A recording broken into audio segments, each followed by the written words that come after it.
it will pull these based on that demographic data and the metadata and the keywords and everything. And then I can upload 4 or 5 different pitches that I've written or that ChatGPT has written or whatever for like why I would be a good guest on that show. And then it will actually, tweak those pitches based on what it finds to be effective. It will send them via like A/B tests to make sure it's understanding like what is the most impactful, actually getting responses. And then it will track what kind of response rates it's getting and actually respond to those emails to try and book you via like SavvyCal or something. So Jeff Umbro, CEO of the Podglomerate, thank you so much for joining me on Podcast Junkies. Yeah, thank you. I've been a fan forever, so I'm glad to be a guest. Long-time listener, first-time caller. That probably dates you too, that phrase. I don't know that people who didn't grow up on radio would even understand what you just meant there. It's one of those phrases that should die, but I don't think has yet. Yeah. Well, kids, millennials, I don't know what the proper term is nowadays. Yeah. It's just like, they're like, what do you mean by that? I don't understand. Like, Yeah. radio stations and people would call in. And the best thing, like in the early days of podcasting, I'd hear like someone like Dave Jackson give me a shout out on his show or something like that from the School of Podcasting. And immediately reminded me of those days when I'd call into the radio station and be like, hey, can you play Duran? And they're like, Harry from Yonkers wants to hear Hungry Like the Wolf. And they're like, yes. It's so funny because that probably mostly predates me as well. I'm 37, so Yeah. like I did grow up with the radio, but it was mostly like sports talk, like WEEI, and it's funny because a lot of my siblings are still listening to that every day. Yeah. I have multiple family members that have never hit play on a podcast, but my mom, I grew up listening to my mom listening to Delilah. And that was very much a call-in show, but a very different kind of call-in show from like, sports talk. So I don't know. It's funny. I recently read up on her and she's still like the number 4 or 5, like most popular radio show in the world, which is Wow. crazy to me. So It seems like you've been in digital marketing for a while. When did you first get the podcasting bug?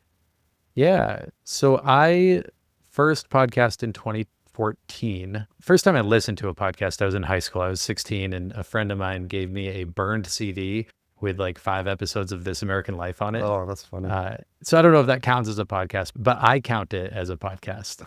And then it's funny, I was never really like a huge listener. And then probably around the time of Serial, I mean, definitely a little bit before that, like when Another Round was out there and WTF with Mark Maron and This American Life. And, I always was aware and often listened, but I was never like a super fan. Fast forward to 2014, I decided to launch a podcast called Writers Who Don't Write, where I would interview authors. I was a book publicist at the time. So I was able to like kind of flex a creative muscle that I wasn't using very often as like a publicist writing, press releases.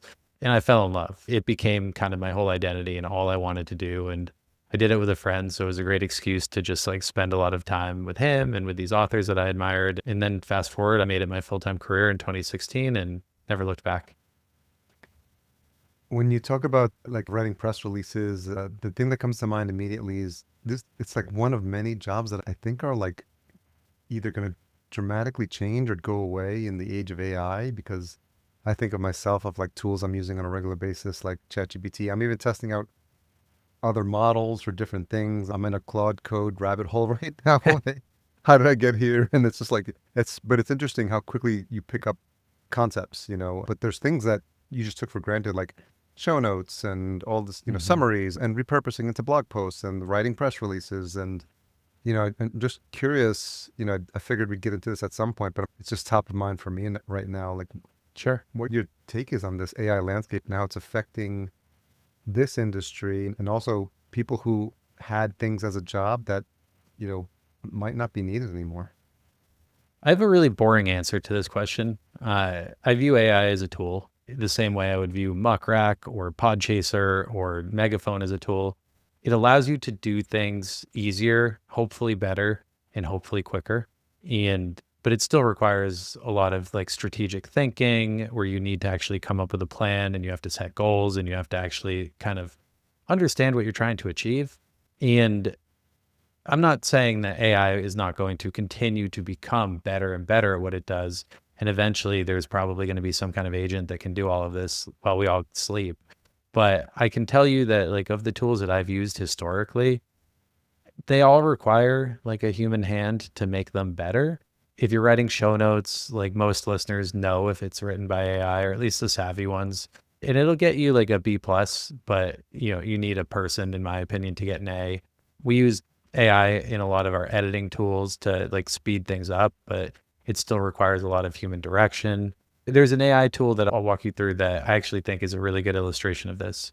There are a couple guys in New York that created a company called Podpitch, Podpitch, and it's actually remarkable at what it does. And so basically, it has created a database of all of the different podcasts out there, and it pulls the transcripts and figures out kind of who is listening to these shows based on demographic data and keywords and all this stuff. So you can actually get into this system and you can say, I would like to pitch myself, Jeff Umbro, to a bunch of medical podcasts. It will pull a list daily of however many shows you set the constraint for. So like I could say I want 30 shows a day that I'm going to be pitched for. It will pull these based on that demographic data and the metadata and the keywords and everything. And then I can upload 4 or 5 different pitches that I've written or that ChatGPT has written or whatever for like why I would be a good guest on that show. And then it will actually, tweak those pitches based on what it finds to be effective. It will send them via like A/B tests to make sure it's understanding like what is the most impactful, actually getting responses. And then it will track what kind of response rates it's getting and actually respond to those emails to try and book you via like SavvyCal or something. So you can kind of remove humans from that equation altogether if you're using the software. And I don't know what they're charging, but what I was paying, it was in beta at the time, was like $300 a month or something. Yeah. And so, you can imagine a world where that's like amazing at doing, press pitching for individuals in order to get them like more opportunities. And it worked, which was the crazy part. Like I was getting responses every day from people who wanted to talk to me. What I will say about it is that it was basically 0 for 1,000 when it came to getting actual quality interviews on bigger shows. It was never going to get me on this is a silly example, but it was never going to get me on the Joe Rogan Experience. Sure. It was going to get me on, a podcast that had 300 listens in Indonesia or something. And for some people, that's all that they need. They're just doing it because they want to farm like backlinks to their website or something, or get experience and media training by doing these interviews. But I think the big differentiator with most of these AI tools is like, is this going to achieve my goals, or is this just going to be checking a lot of boxes? Yeah, So that makes a lot of sense. yeah. So I don't know. Jury's out, obviously. And like we use AI in most of what we do, but it's never going to be the thing that is like getting the final draft of what we're working on. And, and bringing it back to where I started, like I view it as a tool that it should be helpful for what we're trying to do, but I don't really see a world currently where it's going to replace what we actually do. I just took a quick look while you were chatting, and they've got this bot that shows up like someone from Iowa just pitched the Tim Dillon show. Like, that's it looks flashy, but the chances from whoever it is from Iowa getting on the Tim Dillon show is probably 0. So it is a phenomenal tool. I will give them, credit where credit is due. Yeah. It is a very smart thing that they've built, but it's very smart for a certain kind of audience. Yeah, that makes a lot of sense. Yeah. So I couldn't help but notice, and for those that are just listening on the video, I can see Jeff's guitar. I can see a piano there. So this must be your jam out My room. search engine shirt. What search engine? It's PJ Vote's new show. He was one of the hosts of Reply All. Oh, okay. So Right. I almost changed because I didn't want to wear a t-shirt on this interview, but I figured it's fine. I'm representing podcast world. Yeah. It's So- anything goes on these shows. But I kind of love when things fall slightly off the rail, not completely off the rails, but in these conversations, like a dog comes in or someone opens the door, or the truck or the garbage truck is like decided that today's the pickup day. Because just doing this since 2014, 11 years, it's like I'd kind of seen and heard everything. And because it's a podcast about the podcasting world, I want to keep reminding everyone that's engaging with us that we're not NPR and that things happen and like real life takes over sometimes. Your mic cuts out for no apparent reason. The video crashes or something. And that even happens with NPR sometimes. Yeah. So- Yeah, except you don't see it. I keep thinking about that BBC clip. This is before everything went Zoom and everything, where he's like all prim and proper and is like, his kid came in the background. and then the nanny's just like, and he's just still have to pretend like nothing's happening and stuff like that. So Oh, it's the best. So Talk to me about the origin story of Podglomerate. Sure. So that podcast that I was telling you about, Writers Who Don't Write, I Yeah. was doing that for 2 years at the genesis of Podglomerate. And I just kept on seeing these signs out there. And this was, this was a decade ago. It was a different time in podcasting. But I was making a show. I was getting emails from listeners who seemed to be very engaged. I remember one woman emailed me something about her like listening to the show while she milked her cow in Scotland or something. And I'm just like, this is my favorite email of all time. Just, there's no farce to it. It's just this woman heard an interview that she liked and she wanted to let me know that she was a fan. And it like really made me all warm and fuzzy inside and gave me a lot of energy to keep going. But I was seeing things like this. And then at the same time, the show was getting more popular. So I was getting people from big networks that you have heard of who would reach out to me and say like, hey, we found out about the show. We'd like to talk to you about ad sales representation. And then we would get 2 or 3 conversations into this and they would see that we didn't have that many listeners. At that point, I think we were getting about 10,000 listens a month. And they would say, thank you so much. Like, come back to us when you're a little bit larger. And I had these conversations half a dozen times. But I knew because of those emails and because of the interest from these ad companies that people were really interested in what I was doing. So I thought, for better or worse, that like there is a world where there's probably hundreds of shows just like mine that had this kind of engagement and were really interested in trying to make a little bit of cash so that they could like do more and do better. So I decided to find a dozen of these shows, put them all together under a network umbrella, and try my luck at selling advertising to these brands with a collection of these smaller shows at like a bundled rate to see if that would like work in order to put some money in these folks' pocket. What was the criteria for deciding what the collection of the shows would be? I mean, to be totally honest, if I could redo it, I would, but it was everyone who said yes. And Anything network. Yeah, we had 6 shows that we started with. One was mine, Writers Who Don't Write. One was a show about immigration. It was a really, really well done show called Status. And a guy had married an immigrant from Colombia, I believe, and he was just like shocked at all the hoops that his partner had to jump through. So he made a whole podcast about it. There was a show called The Sex Wrap, which was 2 sex education instructors at universities in Florida that started putting this together based on the questions that they were getting in class. There's a show called Future Tense, which was exploring technology and all the rapid changes that were happening. And so it was kind of a mishmash. It was like, the outcasts of the time, and it worked very well and it also didn't. I learned very quickly why these big networks were saying no to shows with 10,000 downloads. There's an operational issue there. It is a ton of work to book these advertisements, to coordinate these ads across multiple shows, and to do it for just a few $100. So, and nowadays, like folks can do it because we have really fancy software that allows them to do it. But it was too late for me. I had already gotten the bug. I had already quit my job. I had already decided that this was what I was going to pursue. So I'll fast forward the genesis story a little bit, but the long and short of it was that I started producing shows for hire because that's what I loved doing. And I started doing marketing for shows for hire because that's what I had done for the book world. And it's actually very similar to podcasting in a lot of ways. So, fast forward to today, and Podglomerate does 3 things. We still sell ads. We're much better and more efficient at that. And we have a lot of bigger shows. We also run marketing campaigns for third parties, which I'm happy to get into if you're interested, but it's focused on audience development and growth based on the client's goals and criteria. And then we produce shows for universities, think tanks, media companies. So we do all 3 of these things. We treat them all as separate business lines. Some of our clients come to us for one of these things. Some of our clients come to us for 2 or 3 of these things.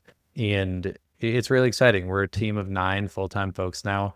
And it is a far cry from when I started this back in, 2014 for Writers Who Don't Write, 2016 for Podglomerate.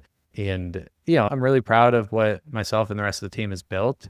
And I can't wait to see what we do in the next 10 years because I think the company will probably look very different than it does today. Thanks for sharing that. That's a very inspiring origin story. And I don't know if it's something that you imagined when you first got started with your show. It is absolutely not what I imagined. So, and frankly, like going through that journey taught me most of what I know today because, you grow a lot in 10 years. And like, I didn't have the skill sets that I do today. And luckily I had enough of them that I, could pay my rent for a couple of years while I figured Yeah. it out. But yeah, it took a turn, mostly good, and some like tough lessons. What's one of the tough lessons that comes to mind that stands out for you? Oh, geez. Putting me on the spot. One of them was what I just mentioned on the ad side. I had this like grand unifying theory that just didn't work. And I was forced pretty quickly to figure out a way to like make money. Another was just like some of the mechanics of just running a business. There's growth, but then also we started doing audience development work back in 2017. And I used to charge like, it depended on the show, but it was like a few hundred to a few $1,000s a month. And I was doing this work on a handful of shows. And I remember there was this window from probably 2018 through like, to be honest, until like a couple years ago, Yeah. where every conversation I had with somebody, I just increased the number by a few bucks. Yeah. And like for like 6 years, there was not a single person that told me that I was charging too much money. Yeah. And so I realized that like I'd just been charging dramatically too little initially. And now I think maybe we're at the point where we've either found that we have more flexibility with what we charge nowadays, because we kind of did find that ceiling. And frankly, like sometimes there are folks that should be paying us like a more modest fee based on what they're asking for. But I mentioned that as a mistake or like an educational moment rather, because it was just one of those things in business that you don't totally realize until you're actually in the midst of it. Yeah. But there's a lot of flexibility with how you can actually structure a campaign, whether that's like the scope of work, what you're charging, how you staff that campaign, like how you're structuring the goals that are associated there. So I guess just, I had a lot of, maybe I'll take back the comment where it's like I made a lot of mistakes, although I'm sure I have many times over the years, and reframe that to say that like I've had a lot of learning moments over time. Yeah, that makes a lot of sense. Yeah. So I guess the criteria for what makes a show good and something that people will want to listen to has probably changed over the years. And I know a lot of people are riding that serial wave for a while and the interview-based shows. So what are you seeing now? Because I'm sure there's people that come to you and maybe want their help in producing a show. Are there instances where you see something and realize that they probably need to refine their idea a bit more? Or is it, talk to me a little bit about what works now in 2025. So I guess the first thing is just like, what are people hoping for out of the show? If somebody wants to create a content funnel for their business or find leads for like their next client or monetize the show based on scale, or if they just want to have fun with it, I'm going to have a very different answer to that question for each of those people. Yeah. So step one is really just like answering that question, which, I'm sure Harry, but like that's hard for a lot of people to do. Some people, when they're shooting out some emails to folks like us, like they haven't thought about that. So that's always the first thing that I do. I sit down and I really kind of walk them through that. And sometimes it's pretty clear that it's not a fit because the goals are not aligned to like either what we can do or what they can do based on their resources. When those goals are aligned, then the framework of the show is going to like change based on kind of who you're trying to reach and like the message that you're trying to get across. I know that I'm oversimplifying this, but like I look at most podcasts in three different structures. One is just a talking head interview show. One is what I call a narrative interview show. So it may be like more educational. It's a one-to-one or like a, multiple person interview format where the host can have like interstitials and voiceovers that go throughout the episode, kind of explaining some of the concepts that are being discussed. And three would be a narrative show, which is like the magazine style, NPR style stuff that most people love. And I think it's become very clear over the years, for better or worse, that most casual listeners are going to like all of these formats, but like you have the most ability to grow a very large audience with either a chat show that like really strikes the chord with the right audience or with like a narrative show that's just super well done. However, narrative shows are way more difficult to make money on because you need to have some kind of baseline for what the advertiser can anticipate for audience because, that's what they're paying for. They don't really, most folks don't really care about the content of the show. They care about who they're reaching. And so, if your goal is to grow a big thing and monetize it, then like, you're going to want to look into kind of building a show around those structures. But if your goal is to like find a very specific type of audience or to like, talk to CMOs so that you can drive new business for your company or something, you're going to structure a really different show. So I don't know if that's a good answer to your question, but the short version is really just like determining what you're hoping to achieve and then making sure that the structure of the show fits that model based on time, resources, money, and everything else in between. It's very helpful. And we work with a handful of clients at my agency, and it's always interesting to have those conversations because I think it's really managing expectations and, realistically about what's happening. And I think when they see and they expect these downloads that they see and they were like, I just want to get a sponsor for my show. And I'm like, well, would a sponsor want to pay for your show? Like, exactly. I have a second show I started called the Vertical Farming Podcast, incredibly niche. Yeah. I happened to do it in 2020 and there was a boom in the industry. And I just said, I'm going to interview CEOs and founders specifically because I call it the most obvious name possible, Vertical Farming Podcast. The .com was available. And I was able to secure a sponsor for $9,000 before I even launched the show. Because it was like, wow. I was like, how much are you paying for these booths at these conferences? COVID had hit, it was 2020. And he's like, it's $20,000 for a booth. I was like, well, for $9,000, you could sponsor the show. It's just CEOs and founders in this industry. Yeah. He thought about it. He said, yes. Well, and again, that's, and I hadn't even released an episode. So it was like, the light bulb went off. I used to work in corporate marketing at E-Trade. And I was like, marketing departments, think like a marketing department. It's very smart. And it's, and like the pitch there, or what they heard probably is just like, who cares if anyone's listening? Like, we're going to get in front of these 12 CEOs that could hire us, Yeah. And since then, the show generated over 100,000 in sponsorship. It's My incredible. sponsors flew me to a conference in Dubai, an indoor farming conference. It's amazing. The following year, one in Germany. And I've actually taken the podcast and merged it with a ag tech website called iGrow News, and we created the Ag Tech Media Group. And so that kind of just got spun off into a separate company, and we're starting a greenhouse podcast. All this to say, like, I'd never in my mind thought I'd be like working in like ag tech media in 2020 when I was just starting a podcast on a whim. Podcasting makes people's dreams come true. And you see it so frequently, and it's so funny because frankly, it's like almost never in the way that people imagine. Yeah. And I imagine when you launch a show, it's just because like you were very interested in the subject, correct? I was interested in the subject, but I did come from a marketing background. I was like, well, if I'm going to put the time and effort into this, let me at least do it. I looked at Crunchbase. I did some research. I saw the VC money coming in. VC money typically means marketing spend when they get funded. So I kind of like did the work, and I said, it has to be high visibility because no one knows who I am in this space. So I was starting from zero, but I said, if I do see you, and I felt confident with long form interviews on a topic I knew nothing about because of Podcast Junkies, because I've been doing it since 2014. So I can hold my own on a topic because you just have to be naturally curious, ask open-ended questions. And a lot of times the CEOs were more nervous than I was. Yeah, I'm sure they don't get interviewed very often. Yeah, so it kind of, but I did, I was strategic in it. And I tell people, like, if this is something that you want to do to attract a sponsor, make something that a sponsor like would be interested in hearing about or at least being a part of. I love that. And it's interesting to hear that you kind of reverse engineered that, because you hear these stories sometimes. I think there was a really popular thing that got cited quite a bit before where it's like some guy had like a Legos podcast or something that was just like incredibly niche, but for like the 1,000 Lego lovers out there, like it became their gospel. But more often you hear about people who kind of stumble into that as opposed to like, really proactively try and get into that space. So I love hearing that you've been like, more direct about that.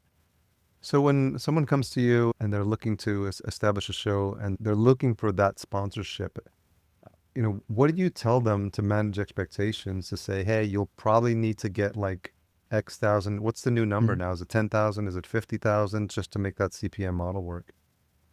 So the number is going to be different for whomever you ask. I can tell you what we say. And it's interesting because I really view podcast sponsorship in 3 different ways. Yeah. One of them is direct sales, which is, you just gave an example of this with the Ag Tech podcast. So, this is the Lego podcast going to Lego or going to Roblox or something and saying like, hey, our listeners would be really interested in this. We could do a custom curated campaign for you. It'll have all of these elements. We'll do a 360 thing with like our email newsletter and social, and you guys will get a lot of benefit from this with the exact right audience. The second is what I call direct response or agency sales. So, there's 10 agencies that represent like 500 podcast advertisers that most people hear every day. like Quince or Carvana or True Native. True Native. True Yeah. Native is one of the agencies, and like BetterHelp, the agencies would be True Native, Oxford Road, Yeah. Veritone, etc. And they're like very much direct response advertisers. They're going to pay you a CPM, so 20 to $25 for every 1,000 downloads on your show. Multiply that by the number of downloads you see per month or per episode. Multiply that by the number of ads that you put in the show. Multiply that by your consumption rate, and then remove whatever commission your sales team is taking, and you're going to make that much money. And then the third option is programmatic, which could be the Spotify ad network, or really any of the big hosting platforms have their own programmatic database. Simplecast has AdSwiz, Omni has one, I don't know what it's called, Art19 has one, and then there's a bunch of like vast integrations that you can plug in. So you can get on SoundStack, for example, and plug in advertising from some of these other SSPs. And ultimately, you're getting lower CPMs, higher volume, and hopefully like pretty decent quality. And you can have some kind of management expectation of like what categories you're going to see on these ads. So I say all of that as kind of the precursor to what I'm about to say. We usually will not do direct sales on a show until they are getting more than 250,000 downloads per month, because it's a ton of work and you need to make sure that it's going to be valuable. The direct and agency sales, we typically will not be doing like organic outreach on that unless somebody is seeing 50,000 downloads a month or more. Honestly, sometimes 100,000 downloads, depending on how saturated that genre is. Although if somebody is working with Podglomerate, like we will include smaller shows in our RFPs if it makes sense. And then for programmatic advertising, you can really turn that on if you have 10 downloads. Like, anybody who's listening can just do that on their own. Or if you work with, folks like Podglomerate, then like we could do that on your behalf. So, and the reason that we do that kind of goes back to like what I was talking about when I formed the company in the first place. Like, as much as I hate to admit it, I've become that like bigger organization that does have to watch like their administrative operative stuff. So when it comes to direct and agency sales, we do kind of have a minimum threshold in which it makes sense, but we'll work with anybody with programmatic advertising. And for some shows, like you get 20, 30,000 downloads a month, like you can see several $100s a month from these programmatic spots. And then also for anybody who just is unaware, like there are other ways to monetize your show, whether it's through premium subscriptions or like dynamic feed drops through Introcast or Podroll, or doing a live event. So we do a little bit of that. We don't do a ton of it, but there's plenty of ways that folks can make money. I always point to Mark Andreessen's essay from like 10 years ago about the 8 ways that media companies can monetize. And anybody can Google that today, and it's still very relevant to podcasting and other forms of media. Yeah, make sure you send it along. I'll make sure to include it in the show notes as well. Sure. I'm curious when people come to you, and if they're small business owners, sometimes, they're always watching expenses. But nowadays, to get a show professionally produced, like what type of budget should people be looking at, especially if they're not in a position to monetize from day one? So they have to do the work of like creating the episodes and publishing and being consistent, not pod fading, just so they understand what they're getting into and what type of investment this would look like to, because obviously you can go to Fiverr and everyone knows you can get an editor for like the $10 an hour that everyone likes to brag about. But for realistically, if you want a professionally produced show nowadays, what's a reasonable expectation of how much you're going to be spending? There's a lot of variables there, as you know well, but there's first off your time. Are you going to be producing this and editing the show? Are you able to take the time to like research the topics, the guests, book the guests, like send those emails, coordinate the logistics, set aside the time to actually record the thing, edit, have a marketing strategy to publish the thing? So I'll ignore all of that for the moment, because all of that is a real hard cost that people should consider. Then if you could do a full studio build out, that can be a few $100. It could be many thousands of dollars, depending on like the quality of the equipment that you want to use. Do you need camera setups? Do you need multiple cameras? Do you want to build out your background? So again, ignoring all of that, let's assume that somebody wants to make a show kind of like what we're doing now. You can get some pretty solid microphones anywhere from like $50 to $300. You can get a nice webcam for $50 to $300. You need a computer with some decent processing speed. The software is pretty inexpensive. Riverside, Squadcast, Zoom. It's anywhere from like 10 to like $50 a month. Then there is all the editing software.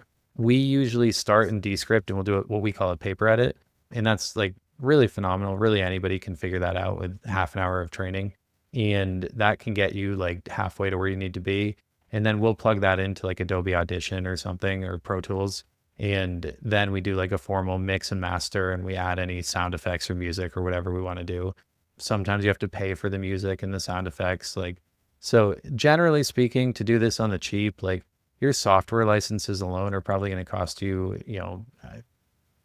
$20 to like $100 a month. Yeah. And then you have to pay for your podcast hosting service. There are free ones out there like Spotify for podcasters, but most of the better quality ones are going to charge you like 10 to $100 a month, depending on scale and bandwidth. So all this to say, like, if you want to do this independently and like take the time to learn how to do it, the hard costs are not necessarily going to be tons of money, but it could be a few hundred or a few $1,000s a year. If you'd like to hire someone, you mentioned Fiverr, you can get a pretty decent editor for like, $100 an hour or $100 an episode or something. Yeah. If you want to hire a service like Podglomerate or Lower Street or Jar or whatever, like you're generally looking at several $1,000s an episode plus a development fee. But what you get with that is kind of the level of comfort of knowing that you don't really have to think about much. And, the scope and the cost is going to be incredibly variable. We make some shows for like a few, like very low thousands of dollars per episode. We make some shows that are costing like, 5 figures per episode. So, and really the variable comes in with like the amount of time and people that we have to put behind a show. Yeah, that makes a lot of sense. That's a very helpful breakdown. I appreciate that. Sure. So then moving into the marketing aspect of it, you said, maybe we could do a little bit of a deep dive there. Like, what do you see that's been helpful that you're doing? And is it all in-house or are you using any external services? I see stuff like Audience Lift now, and I'm wondering if that has any effect. I have many opinions. So when we approach a podcast marketing campaign, we first go back to the goals question, because I'm going to tweak this campaign based on what you tell me, like if you're looking for scale or niche or anything in between.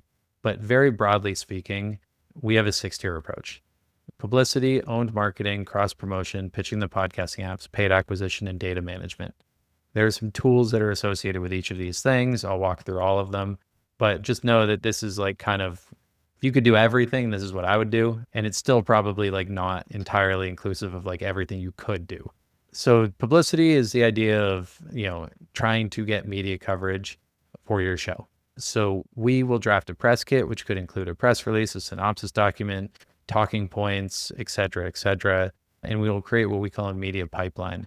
And that's a spreadsheet where we have a bunch of different tabs, and each tab is a different like target audience. So if it's a business show, then we're going to have a tab for entrepreneurship, management, business, like the specific niche of whatever the show is. We're going to have a tab for like past coverage for recent guests or past coverage for the companies making the show.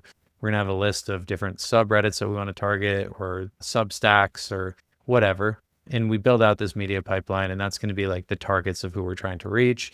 And then we will use software to research the contact info for these folks. We like Muckrack. There's a lot of different options out there: Cision, Meltwater, Podchaser Pro, etc. And then that'll get you their emails? Oftentimes, yes. Okay. Not always. And then we use a combination of pitching a larger swath of folks from like list of these people. So for example, if we don't have relationships, we might send a pitch that goes out to like 50 people at once using a mail merge software. We use something called Mixmax. But for the most part, we've spent years building relationships with individuals. So if we're trying to get on, the Ridiculous History podcast, we know the name of the producer, and we'll send like a very curated pitch to that producer as to why this is a good fit. The goal of this is to get reviews, interviews, features, lists of shows surrounding certain topics. The result of it is probably not going to drive tons and tons of download to your show unless you're getting like a big New York Times interview or something. But what it will do is drive like the ability for you to snowball into other opportunities, like pitching Apple or something with this like ink feature that you just got. The second bucket we call owned marketing. And that is basically the idea of taking all of your owned properties. So your website, your newsletter list, your social media, your live events, your other podcasts, whatever else is out there, your partnerships. and figuring out a strategy for how to translate followers and listeners from one platform to your podcast.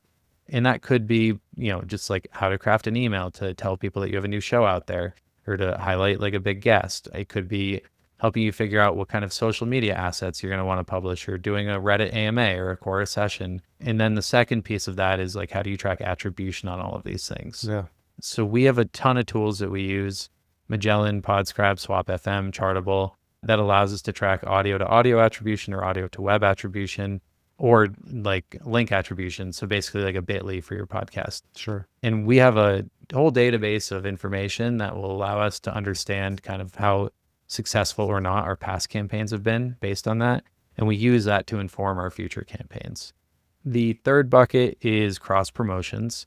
So that could be a feed drop. So you publish an episode of your show on another show and vice versa. It could be a collaborative episode. So Harry, you and I decide that we're going to, publish this on Podcast Junkies and Podcast Perspectives. And we do part 1 on Podcast Perspectives and part 2 on Podcast Junkies. The I'm third, down. yeah, let's do it. The third could be just an interview on another show. And the fourth could be audio swaps with other shows. So like I record an ad for your show, you record an ad for my show, and we run it for 10,000 impressions a piece or whatever it is. You can also track attribution on all of these things using the same tools that I just mentioned. We've done this with more than 350 million impressions historically. We have a lot of data as to what works based on timing, copy of the cross promos, the genres that we're running it on, the length of the ad, like all of these things really factor into it. The fourth bucket is pitching the apps. So there are human curators at most of the big apps like Apple, Spotify, SiriusXM, iHeart, and they're looking for features based around holidays or like big commemorative months, or like a big launch of a new show or whatever it is. So we can pitch those. Some of those are, just built relationships. Some of those are through portals. And then there's the idea of algorithmic curation, which is essentially tweaking your metadata so that you better show up on search results. That's going to be more relevant for like YouTube and Spotify, but it's still relevant on all the other platforms. So for example, 2 notes there. One is that the only 3 metadata inputs that are going to surface in search results on on Apple and Spotify are going to be the show title, the show author tag, and the episode title. Yeah. So if you put something in like your show description, that's not going to show up in search results on Apple.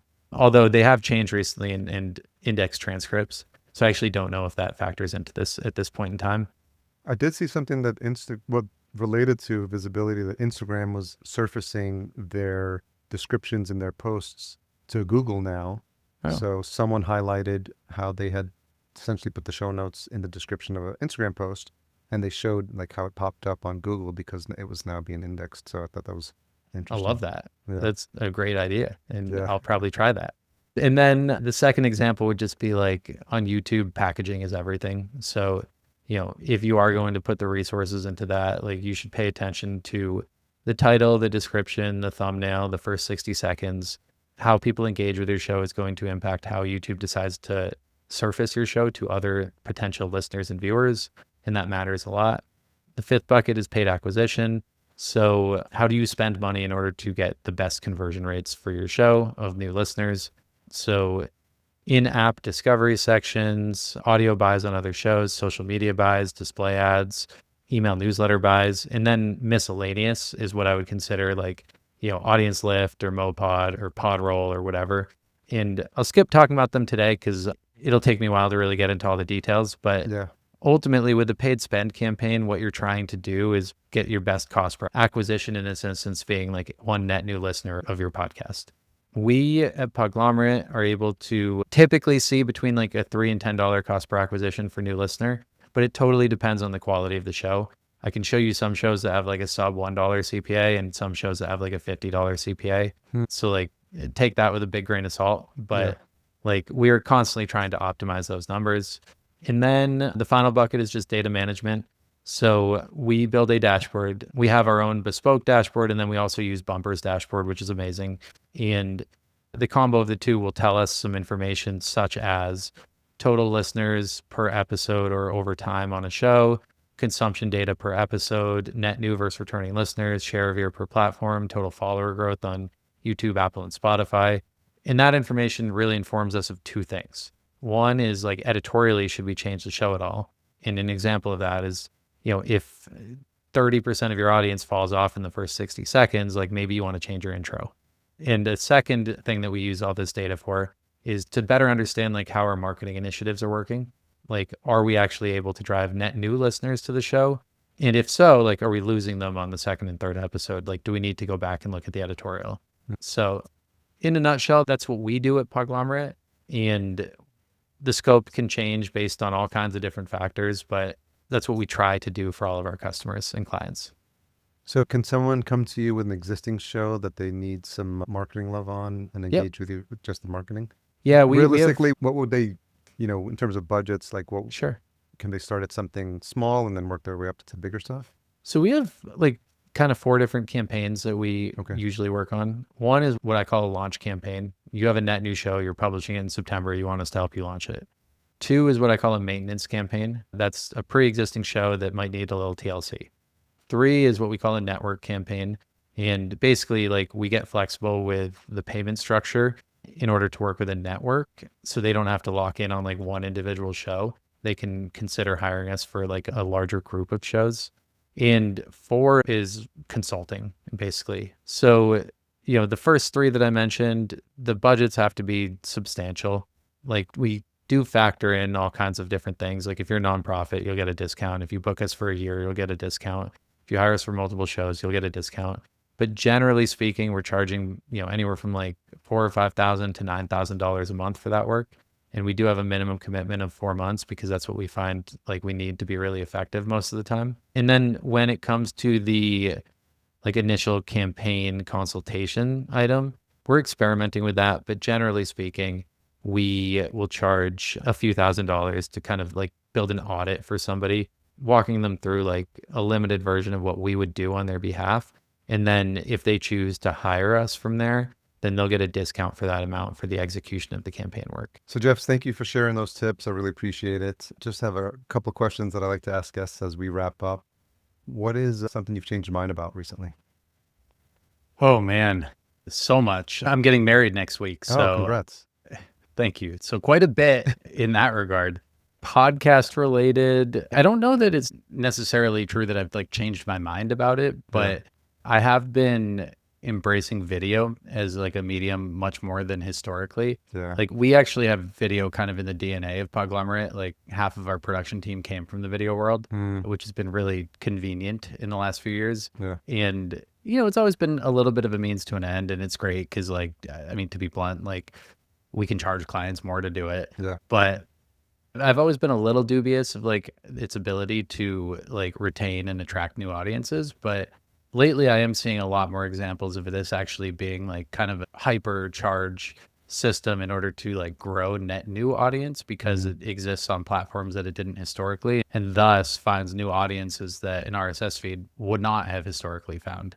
And I have half a dozen examples of where that's been like really effective, both with large audiences and with very niche audiences. So that's something I think I've changed my mind on over the last year or 2.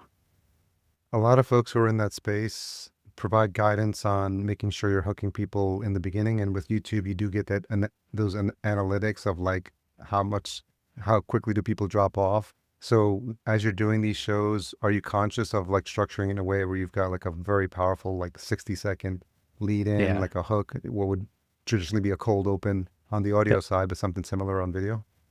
Yeah. And that's a very hard thing to like pinpoint, but there's a few structural things that people could do there that are just like jumping off points. Ultimately, you should be trying to serve the audience that you're trying to reach, but it's something I've seen to be really effective is just like kind of almost making a sizzle reel to open an episode.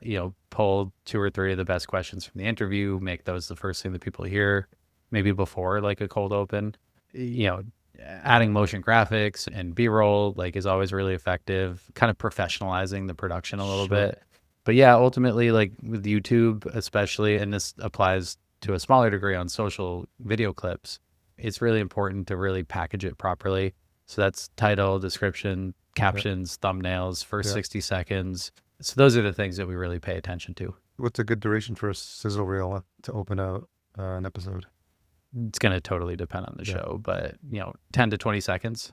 Okay. So not like a 1 minute or a couple No, minutes? you're just not going to get that much of somebody's attention. Yeah. Like, you interview somebody who just sold their company and you can do like, how did it feel to earn $10 million? Yeah. And then you can like, I don't know, put a blur over the response or something. Sure. And that way it'll just kind of like incentivize somebody to click through and Yeah. like watch more of it. Stephen Bartlett does a really good job of it with Diary of a CEO. Yeah. And he Yeah. is like the best of the best. They just announced that they're doing like 3 million video views. This may be applied to like the whole podcast, Yeah. but per day. Oh, geez. Wow. Yeah. It's crazy. Yeah. Just game that out for a Yeah. month or a year and like just imagine. I spoke to one of his co-founders on this platform. They're creating, I don't know if it's launched yet. They were launching a YouTube first video hosting platform that was Interesting. leading with video, and he's got the analytics and the deep connections into Spotify. So he was Huh. going to make that integration. I forgot what the name of it is. I'll send it to you later. But I met his co-founder at the Podcast Movement like last year, and it's something they've been working on. I'd love to learn more. Yeah. I'm not too familiar with that. So, Yeah. So last question, what is the most misunderstood thing about you? about me, Yeah. it's hard because you got to look internally for that. But I don't know.